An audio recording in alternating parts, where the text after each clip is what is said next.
In the heart of Medina's dark nights, when the sky was covered with stars and the desert was enveloped in a heavy silence, the call of truth arose in the hearts of men who had devoted themselves to the Prophet of God. For years, young Islam had been besieged by relentless enemies, the Quraysh in Mecca, the Jews in Khaybar, and the hypocrites within Medina itself. But the messenger of God, peace be upon him and his family, with unwavering faith, had raised the banner of monotheism. His companions, though few, stood by his side. Khaybar, the formidable stronghold of the Jews, a land of towering palm trees and impregnable fortresses. Its iron gates stood firm on the ground like mountains, and its watchtowers rose high into the sky.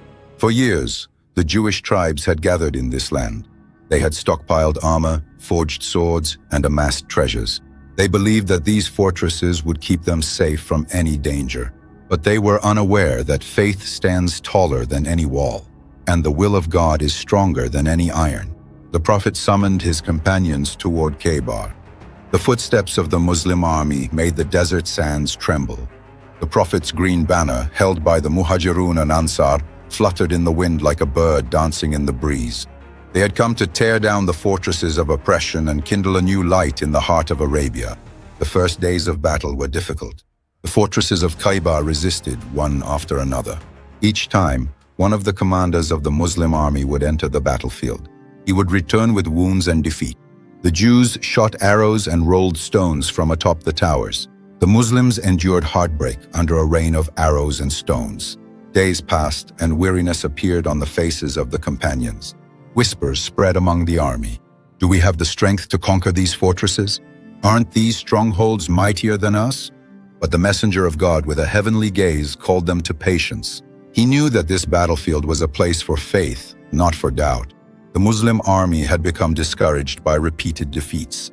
Whispers of fear spread through the ranks, and eyes were filled with doubt.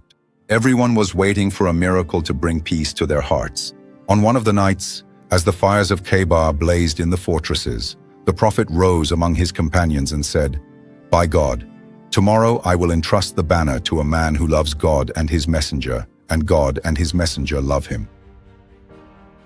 A man who would not flee the battlefield, and through whom God would grant victory." The army was filled with astonishment. Each one secretly wished that the banner would be given to him the next day. That night, all eyes were full of anticipation. But the Prophet knew in his heart that tomorrow would be Ali's day. The day of a brave man whose faith surged within him and whose blood flowed with love. At dawn, the first light rose from the horizon. The Muslims gathered together. The Prophet looked over the ranks and asked, "Where is Ali?"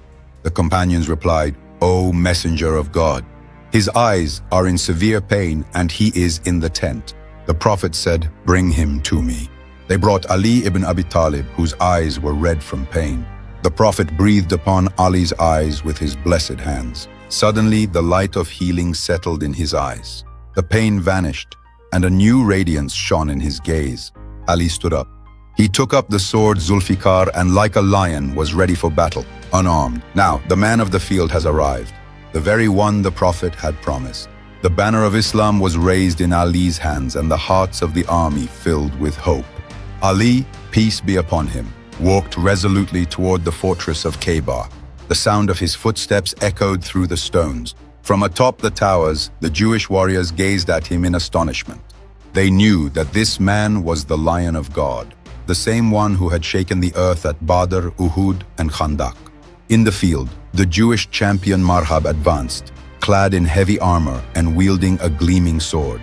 He was a tall and powerful man whose name sent shivers down spines. With pride, he shouted, "O Arabs, is there anyone who will come to fight me? I am the one whom my mothers named Marhab, the warrior of Khaybar, tested in many battles, the slayer of champions." A heavy silence fell over the field. Then Ali stepped forward and called out, "I am Ali, the son of Abu Talib. I am the one who has been tested in the battlefield.